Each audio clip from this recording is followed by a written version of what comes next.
So guys, आज फिलहाल मैं एक नई गौशाला में विजिट करने आया हूँ। हमेशा आप देखते हो बाबा केदारनाथ के मंदिर, वहीं जाता हूँ गौशाला में पास के पास। आज ये जाट बे रोड से नियर पास करीब होगी 4-5 किलोमीटर। और ये गौशाला का सारा जो परिचय देंगे ये भाई साहब देंगे।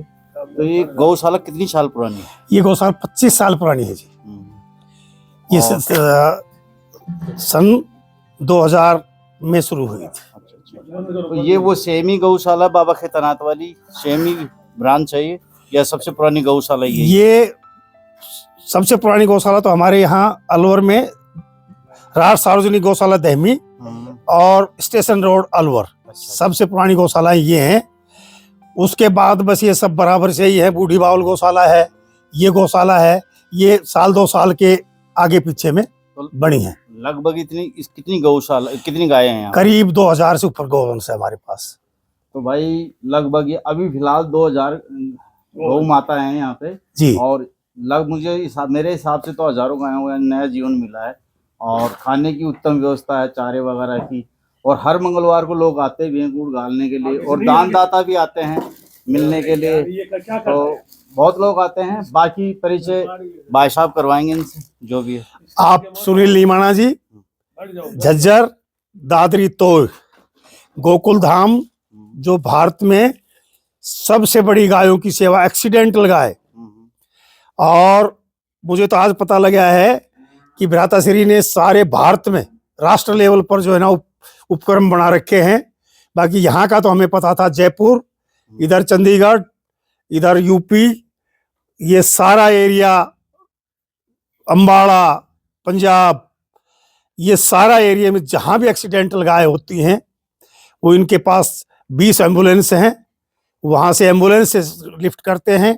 अपनी जो हॉस्पिटल है उसमें, जैसे अपने यहाँ मेडा सिटी हॉस्पिटल है आदमियों के लिए, मानव के लिए मेडा सिटी हॉस्पिटल गुड़गांव है, इस तरह का गौवंश के लिए। और दूसरे भी कोई पशु हैं, हिरण है, कोई ऊंट है, इस तरह का और भी कोई पशु है, उसके लिए भी वहाँ 24 घंटे इमरजेंसी सर्विस तैयार रहती है।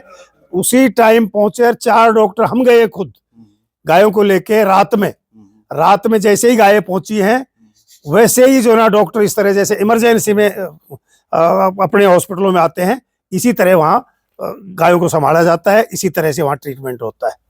तो भाई आज एक बहुत विशेष जानकारी मिलेगी। भाई साहब जो भी हैं ये बहुत ही बढ़िया काम कर रहे हैं और गौ माता को राष्ट्रीय दर्जा यही दिला सकते हैं। ऐसे लोग जो दानदाता है ना वो करेंगे, वही गौ माता को राष्ट्रीय दर्जा दिलाएंगे। और इसी वजह से ये तो चलो जितनी गायों की सेवा करें, इनको देखकर और भी कुछ लोग आए इस सेवा में, तो बहुत अच्छी बात है। जहाँ भी गौ माता मिले आपको रास्ते में तो इन मतलब कांटेक्ट करें, यहाँ जाओ भी गौशाला जहाँ केंद्र है और वहाँ उनको विजिट कराएं। तो ये अच्छा लगता है। जैसे ऐसे लोग गौ माता की लगे हुए, जैसे माँ की सेवा करते हैं वैसे गौ माता की सेवा करते हैं, तो बहुत ही अच्छा लगता है। और मैं तो चाहता हूँ कि पूरा राष्ट्र, हिंदुस्तान जितना भी है, गौ माता की जहाँ भी देखे वहाँ उनकी रक्षा के इस माध्यम से, जो भी माध्यम है आपका, इसके माध्यम से हमारी बात पहुंचाओ। हमारे भाई साहब राजेश पत्रकार जी बैठे हैं, वो भी सुन रहे हैं, नीमाणा जी भी सुन रहे हैं, हमारे गुरु जी भी।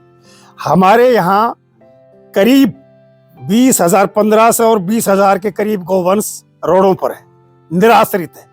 उसके लिए गवर्नमेंट प्रशासन, हम जो निस्वार्थ गौ सेवा में लगे हुए हैं, उन पर प्रेशर कर रहे हैं कि इन सारे गौवंशों का आप प्रबंध करो जो निराश्रित है। हम कह रहे हैं आपके माध्यम से, आपके चैनल के माध्यम से, नीमाणा जी की हाजिरी में, गुरुजियों की हाजिरी में, सारे जिले के गौवंश के लिए हम तैयार हैं। कम से कम हमें जगह तो उपलब्ध करवाओ, हमें गोचर भूमि में गौशालाएं बनाने दो, तब ये सारी गौशालाएं, सारी गायें हो सकती हैं। जो हमारे पास पहले गौशालाएं हैं वो सब आपने ये देखी है, सब इतनी और क्राउड है, इतनी गायें हैं। दहमी गौशाला है, हमारे गुरुजी, सारी हमारी टीम बैठी है, वहाँ एक गाय की जगह नहीं है। निमाणा जी, एक गाय की जगह नहीं है। वहाँ की सारी गाय भी हम लेते हैं, हमारे पास तो कृपा है। इनका कहना है कि जितनी भी गौशाला हैं वो फुल चल रही हैं। प्रशासन हमारी इनके साथ सहयोग करे और इन्हें गौचर भूमि भी दिलाए और फंड भी दिलाए, जो गौशाला और बढ़ा सके, जगह बताए जहाँ गौओं को इकट्ठी करके आगे बढ़ाया जाए। बस यही है कि सबसे बड़ी समस्या बाबू, सबसे बड़ी समस्या भूमि की है। फंड भी हमारा समाज, फंड भी हम समाज से जोड़ी कर लेंगे, फंड का भी इंतजाम हो जाएगा। भूमि का इंतजाम तो जब तक प्रशासन हमारी मदद नहीं करेगा कैसे हो जाएगा? कौन, हमारे खेतीहर आदमी है, थोड़ी थोड़ी कासत है सबके पास, कौन इतनी जमीन दे देगा? बगैर 20-30 बीघा जमीन के ना गौशाला बन सकती, ना गौ चिकित्सालय बन सकता। आज हम निमाणा जी से प्रार्थना इसलिए बुलाया है, इसलिए कर रहे हैं कि इतना बड़ा गौवंश है, हमारे यहाँ भी ये सेवा उपलब्ध करवाई जाए। हम पूरे, हमारा समाज और हम पूरी ऊर्जा से निमाणा जी के साथ रहेंगे। तो भाई यही है, अब जो भी बड़ा प्रशासन अधिकारी देख रहा है तो इनका बिल्कुल सहयोग करे और संपर्क करे, ताकि गौ माताओं को और जगह मिले, कहने का माध्यम है, उनको रुकने की जगह बने और जगह मिले। तो कोई भी सरकारी भूमि हो इनको अवगत करवाए, जिससे ये वहाँ पे गौशाला नहीं बना सके और गौचर जो भी चीज़ें बना सके। बस यही कहना चाहूँगा कि हम सब लोग थोड़ी थोड़ी भी कोशिश करेंगे ना, थोड़ी थोड़ी भी, तो ये प्रण है ना, गौ माता को राष्ट्रीय दर्जा भी मिल जाएगा। हर गौ माता एक अच्छे लेवल में अच्छे से रह पाएगी।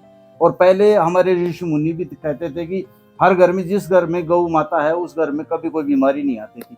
उस घर में जैसे उबले भी बनते तो खाना भी बनता तो उबलों से बनता था, दूध भी गाय गौ माता का पीते थे, तो इतनी कोई बीमारियां नहीं होती थी। तो अभी भी हम कोशिश करें कि हर व्यक्ति एक गौ को अपने घर में रखे और उसका दूध पिए। आजकल जो भी ये बीमारियां भी चल रही है वो इसलिए चल रही है, जो गौ माता की सेवा करेगा उसके सारे कष्ट वैसे ही दूर हो जाते हैं।